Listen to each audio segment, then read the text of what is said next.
Ya, baiklah. Assalamualaikum warahmatullahi wabarakatuh. Ya, Waalaikumsalam hari warahmatullahi ini kita akan coba, wabarakatuh. ya, hari ini kita akan lanjutkan materi perkuliahan PPC, ya. Bismillahirrahmanirrahim. Semoga kita diberi kemudahan untuk mempelajari beberapa materi terakhir dari PPC ini, gitu ya. Hari ini kita akan masuk ke materi yang kita sebut kemarin dengan penjadwalan job shop. Saya share terlebih dahulu. Jadi di materi penjadwalan job shop mungkin saya akan ulangi terlebih dahulu. Saya tidak slideshow untuk lebih memudahkan gonta-ganti halaman. Jadi penjadwalan yang sudah kita pelajari sebelumnya adalah penjadwalan flow shop, ya, dengan algoritma Johnson untuk 2 mesin dan algoritma CDS untuk 2 mesin atau lebih. Di mana cirinya di dalam penjadwalan flow shop itu adalah semua job memiliki urutan operasi yang sama. Jadi dia harus melewati permesinan yang sama. Nah, di perkuliahan ini kita akan lanjut yang tadi sudah saya sebutkan, yaitu penjadwalan job shop. Nah, insya Allah di pertemuan yang lalu sudah sedikit disentil mengenai penjadwalan job shop, di mana kalau job shop itu secara garis besar setiap job itu bisa memiliki urutan proses yang berbeda. Nah, sehingga analogi kemarin yang saya berikan dengan contoh, kalau kita punya sebuah mesin yang di sini disebut dengan M ke K, kalau di flow shop maka mesin ke K ini selalu punya job-job yang datang dengan satu status. Nah, masih ingat waktu kuliah di pertemuan kemarin saya memberikan contoh misalkan dengan kita membuat donat, kita punya 3 mesin, mesin mesin pencampur mesin maaf, timbangan, kemudian yang kedua kita punya mesin mixer, dan yang ketiga misalkan penggorengan, ya. Maka kalau kita dengan flow shop, maka kalau di mesin yang pertama itu seluruh job statusnya adalah new jobs. Karena apapun yang akan kita buat, memang proses pertamanya harus masuk mesin atau masuk di timbangan. Dan kemudian untuk di mesin pencampuran, karena proses produksinya tentunya setelah ditimbang dia akan dibuat adonan donat, maka semua job-job yang masuk itu statusnya adalah in process jobs semuanya. Dan yang terakhir, kalau kita memang mesin yang ketiga adalah tadi penggorengan, maka semua job-job yang masuk ke dalam wajan atau mesin gorengan kita itu statusnya akan kita sebut dengan completed jobs. Nah, sedikit berbeda karena job shop ini setiap produk bisa memiliki urutan proses yang berbeda, maka kalau kita bayangkan ada sebuah mesin, job-job yang masuk itu bisa punya status yang berbeda. Kadang-kadang dia masuk ke mesin tersebut dengan status memang adalah job baru, artinya job itu masuk ke mesin ini karena memang proses yang pertama kali. Ada kalanya mesin ini menerima job-job yang sudah dikerjakan di mesin yang sebelumnya. Nah, ini yang kita sebut dengan in process job.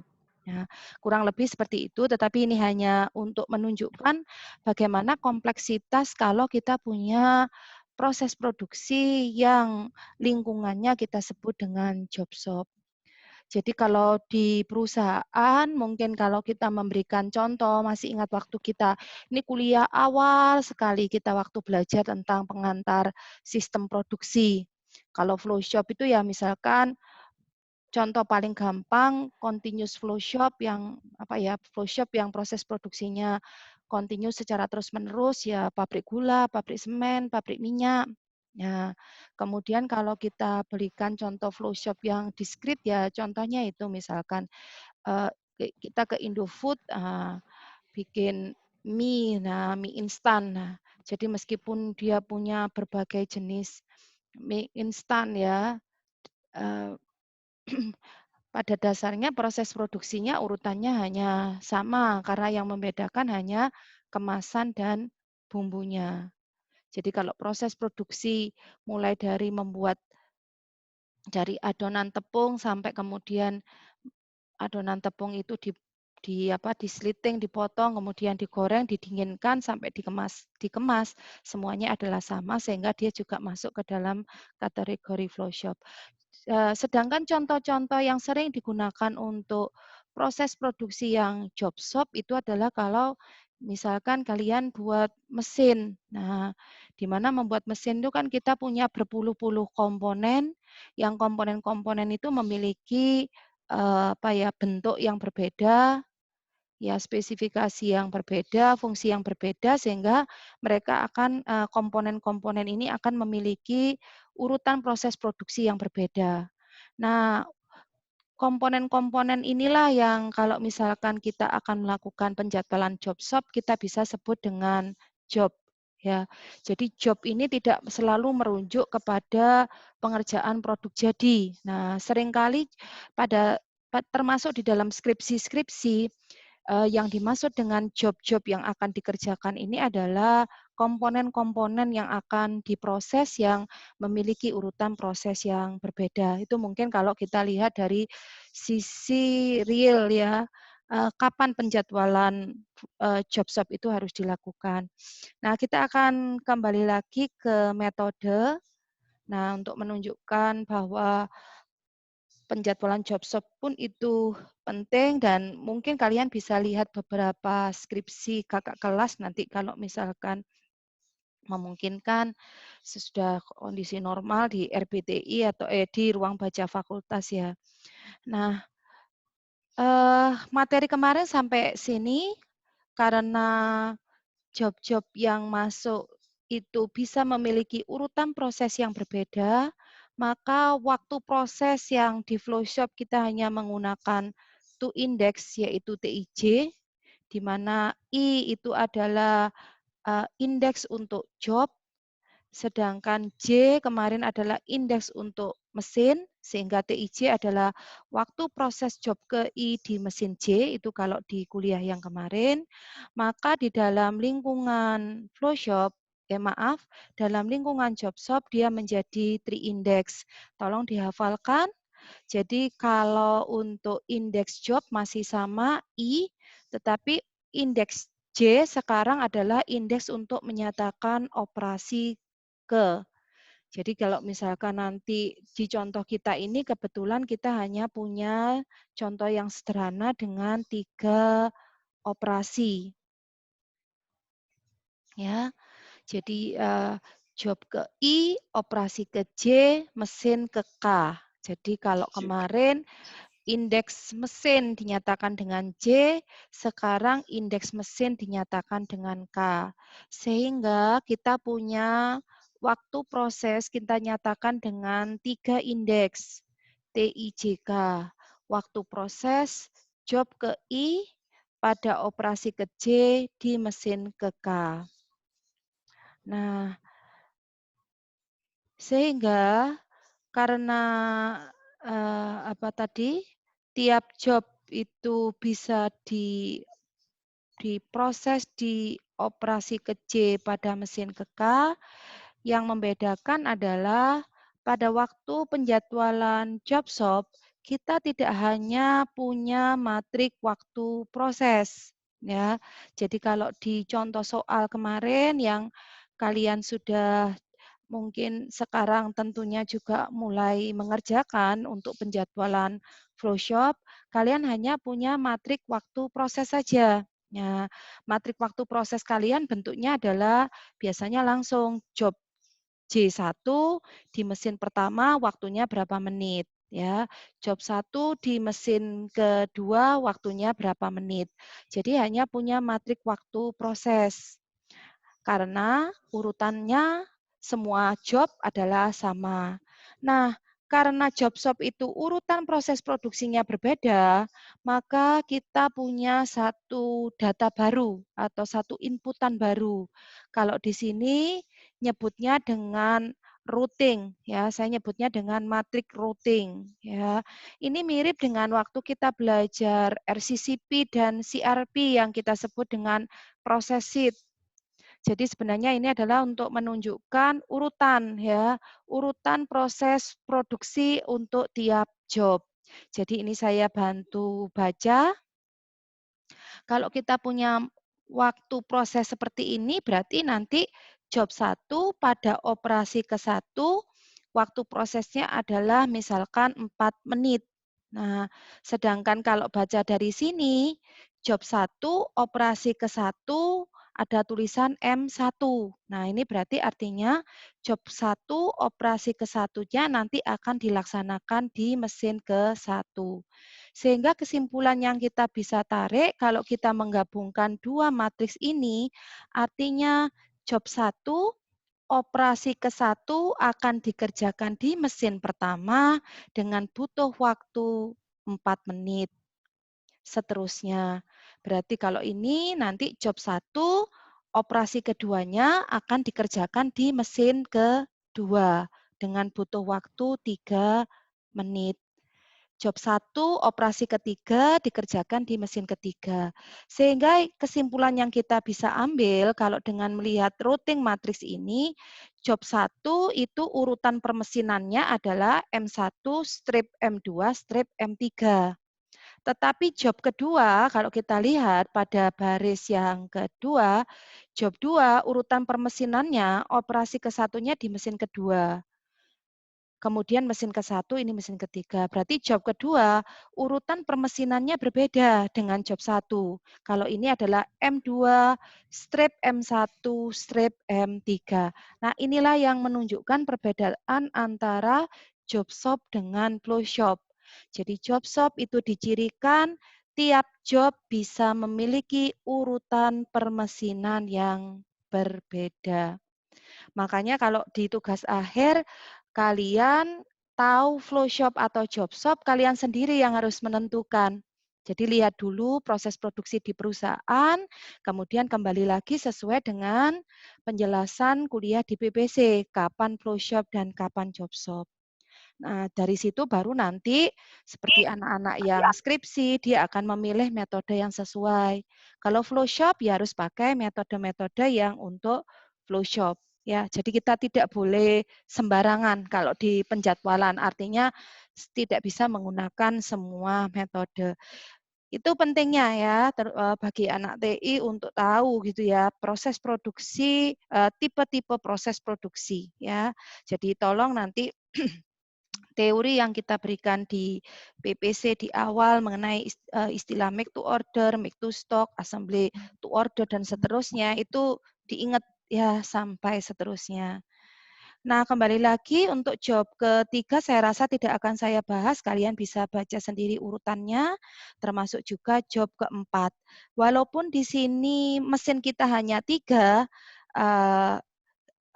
urutan di masing-masing job terlihat berbeda.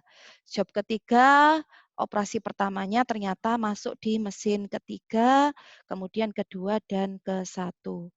Ya, jadi cuma diputer-puter aja walaupun dengan 3 mesin.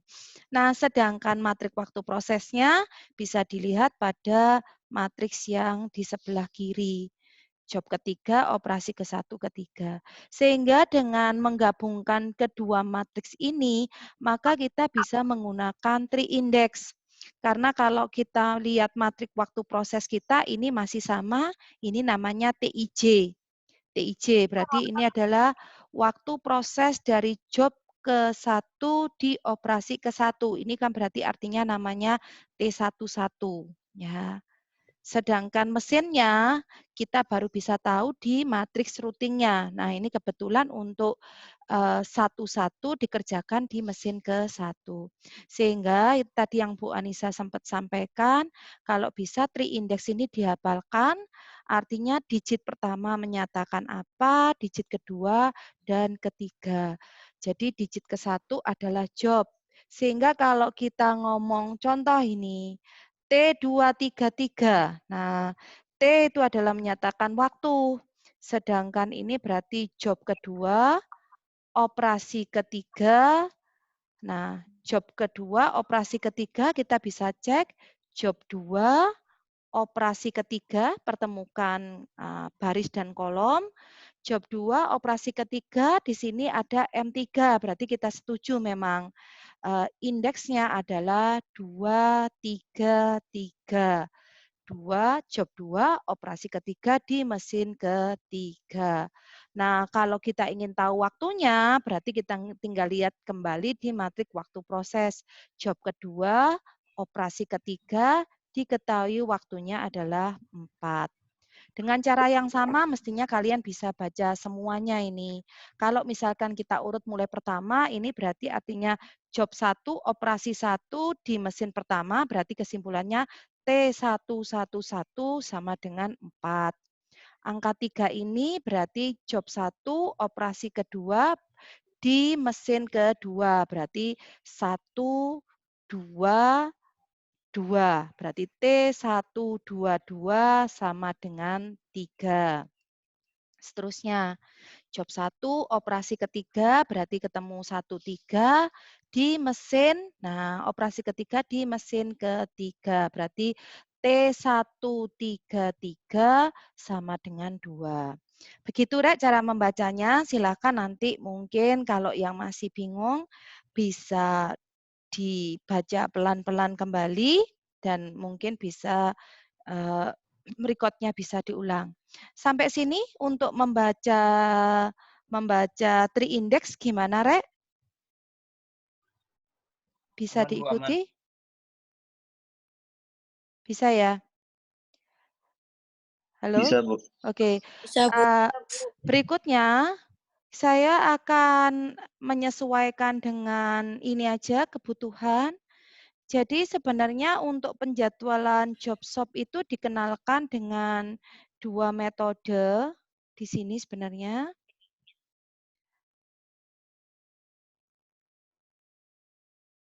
Ada 2 jenis penjadwalan, yaitu penjadwalan aktif dan penjadwalan semi aktif dan non delay. Nah, ini ada algoritma pembangkitan jadwal aktif dan yang kedua adalah algoritma pembangkitan.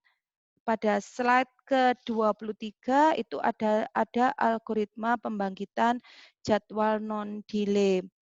Nah, kebetulan pada saat kita coba menggunakan WinKSB untuk membantu menyelesaikan masalah penjadwalan job shop, ternyata metode yang sesuai itu adalah algoritma pembangkitan jadwal non delay.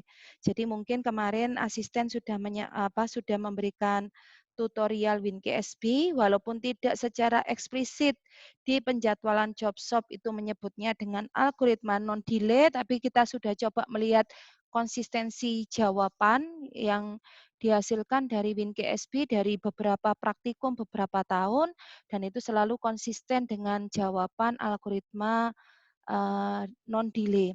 Jadi di kuliah ini saya akan hanya menerangkan algoritma non delay saja. Nah, jadi kita langsung lompat ke slide 23. Jadi kalau kita lihat di slide ke-23 ini, tentunya ada beberapa notasi yang harus kita pahami sebelum kita membaca algoritma ini. Jadi T ini adalah menyatakan, sebenarnya T ini adalah menyatakan stage ke. Jadi perlu kalian ketahui kalau untuk stage ini jumlahnya kita tidak bisa patok mulai awal, Nak. Maksudnya apa, Bu? Seperti kalau kita kemarin belajar penjadwalan flowshop dengan algoritma CDS, maka jumlah stage itu sudah kita bisa hitung karena rumusnya adalah kemarin K adalah M-1. Jadi kalau kita mesinnya 3, pasti otomatis state-nya hanya 2, yaitu K1 dan K2, seperti yang Bu Anissa sudah terangkan sebelumnya. Namun untuk penjadwalan flow shop, jumlah stage ini tidak bisa ditentukan mulai awal, mau berapa stage. Jadi kapan berhentinya stage ini, ya sampai seluruh job itu sudah selesai dijadwalkan, gitu aja. Nah, nanti saya akan tunjukkan ya, kapan iterasi itu berhenti gitu ya. Jadi tidak bisa seperti CDS. Jadi stage itu kalau di sini adalah menyatakan tahapan ya. Dan sedikit berbeda kalau di penjadwalan flow shop kita mulai dengan stage-nya adalah 1. Untuk di contoh ini di algoritma pembangkitan non delay kita menggunakan stage-nya kita mulai dengan 0. Kemudian ada beberapa notasi lain yang di sini dikenalkan. Selain T itu adalah menyatakan stage ke T, maka di sini ada PS0 atau PST kalau di teorinya. Mohon maaf, eee, notasi itu kalian bisa baca di slide ke-13. Mungkin agak sedikit berbeda slide yang misalkan yang kebetulan sekarang sudah ngeprint atau apa, karena ini kemarin tadi malam saya sedikit modif, jadi dari dulu mau dimodif lupa-lupa terus begitu ya. Jadi PST, PST itu singkatan dari partial schedule dalam bahasa Inggris. Dalam bahasa Indonesia kita nyebutnya adalah dengan jadwal parsial yang terbentuk.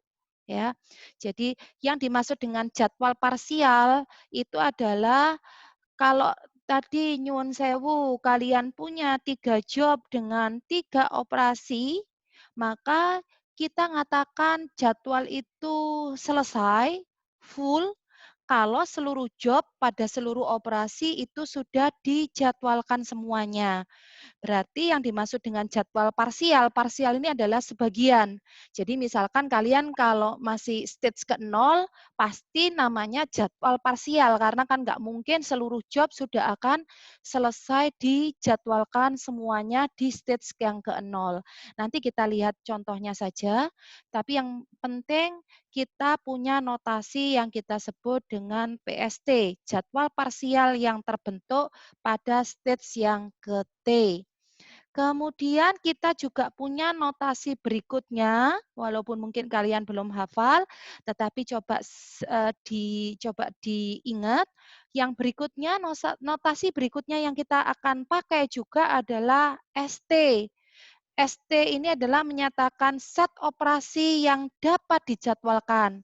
Agak sedikit beda kalau jadi PST itu adalah jadwal yang sudah terbentuk, sedangkan ST ini adalah set operasi atau himpunan operasi-operasi yang bisa dijadwalkan pada state yang ke-T.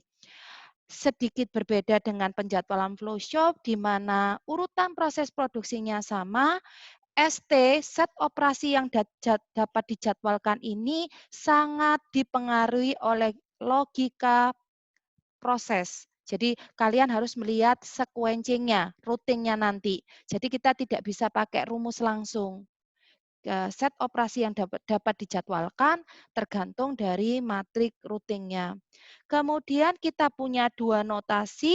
Kalau di slide kalian yang awal, ini saya nulisnya dengan, maaf saya bacanya dengan torek, karena ini lambang sigma, lambang to ini lambang, maaf, simpangan baku populasi. Kalau di statistik, saya bacanya dengan to. Kemarin mungkin kalau di slide kalian ini tulisannya tote, tapi ini saya rubah menjadi toj. Jadi toj itu adalah saat paling awal operasi ke J, di mana J adalah elemen ST tadi dapat dimulai. Atau mungkin sederhananya begini aja, toj adalah saat paling awal operasi ke J dapat dimulai. Nah, selain toje, kita juga punya satu notasi lagi yang saya bacanya, maaf, sementara saya bacanya PJ, walaupun ini bukan lambang pi. PJ itu adalah saat paling awal operasi ke J dapat diselesaikan. Jadi sebuah operasi itu punya 2 waktu, saat paling awal dia bisa dimulai dan saat paling awal dia bisa selesai. Insya Allah kalau kalian belajar Menpro, manajemen proyek, kalian sudah belajar manajemen proyek, Rek? Atau di semester 6? Maaf, bisa diinfo? Karena setahu saya, untuk di TI sekarang kan manajemen proyek dipisah dari stokastik ya. Kalian belajar Menpro kah? Bisa diinfo? Tidak. Hah? Belum, Bu. Oh, belum. Berarti Belum, Bu. mungkin Menpro peletakannya di semester 6. Kalau di stokastik belajar metode CPM PERT kan, Nak? CPM aja? Critical Path Method? Stokastik? Halo? Halo, Rek? Belajar, Bu. Belajar. Belajar, Nah, jadi Bu. kalau kita belajar di stokastik yang metode critical path method, itu yang sebenarnya bagian dari mata kuliah manajemen proyek, kalian punya ESLS, bener nggak? Betul, Nak?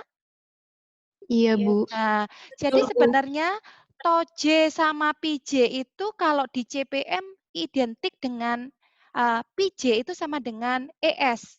ES itu kan kepanjangannya earliest start. Jadi dalam bahasa Indonesia kan menyatakan saat paling awal kita bisa memulai suatu pekerjaan. Nah, di PPC untuk penjadwalan non-delay, ES kita lambangkan dengan TOJ.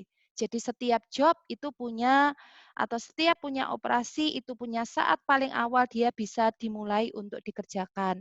Dan berikutnya, TOJ itu adalah saat paling awal ya sebuah operasi dapat diselesaikan. Nah, ini kalau tadi itu adalah ES adalah earliest start, LS itu latest start ya, saat paling awal. Ya, LS itu apa? Latest start ya. Jadi kemudian yang 2 lagi apa? ES, LS, EF? Ya, iya, Nak? Halo? EF? Iya, Bu. Heeh. Kalau EF apa? Earliest finish. Nah, jadi, PJ itu adalah sama dengan EF. Ya, sama dengan EF ya.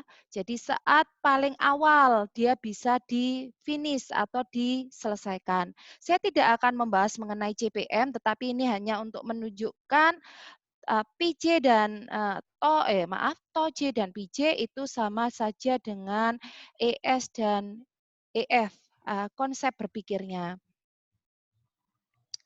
Nah, sekarang kita akan lanjutkan. Kalau kita tadi punya notasi T itu adalah menyatakan state, PST adalah jadwal parsial, ST adalah set operasi yang dapat dijadwalkan, kemudian ada PJ dan TOJ.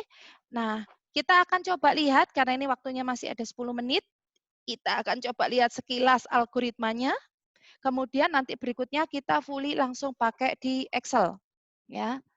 Nah, jadi di algoritma pembangkitan jadwal non-delay, itu langkah pertama, step ke-1 tentukan T sama dengan 0. Jadi tentukan state sama dengan 0, kemudian mulai dengan PS0 sebagai jadwal parsial 0, tentunya setuju.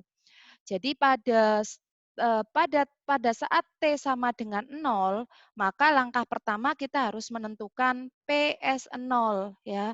PS0 itu adalah jadwal parsial yang bisa dibentuk, di mana jadwal parsial yang bisa dibentuk itu diperoleh dengan menentukan seluruh operasi tanpa predesesor.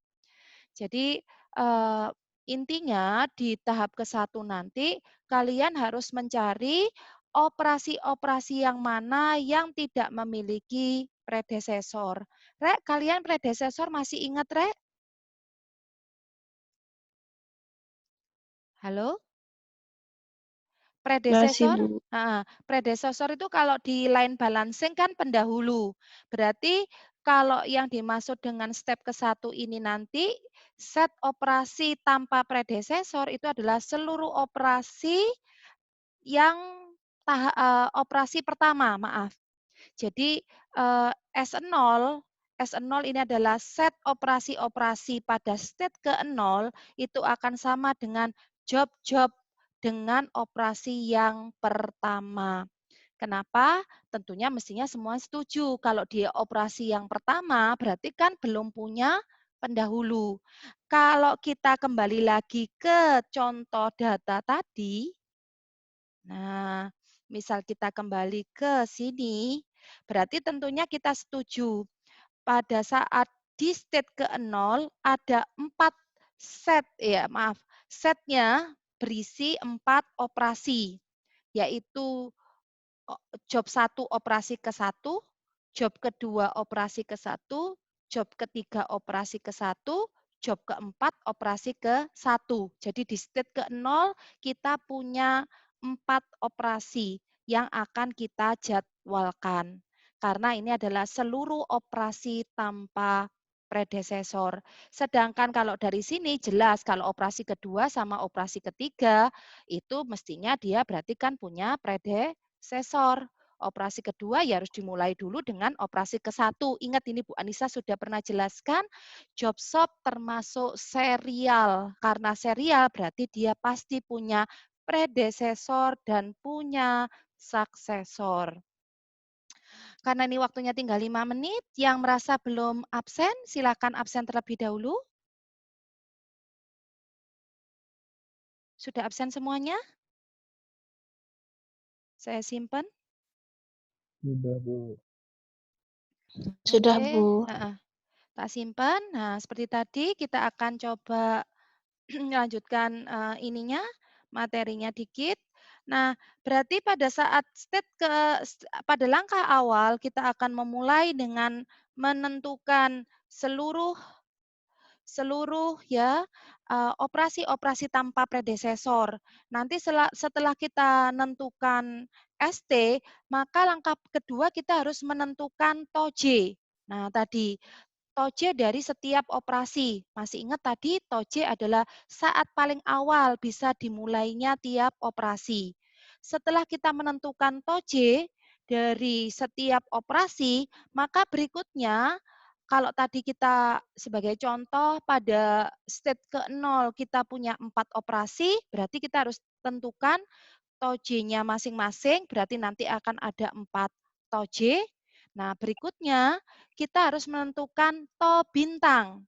Nah, jadi TO bintang itu adalah minimum dari seluruh TOJ yang kita tentukan atau yang sudah kita hitung.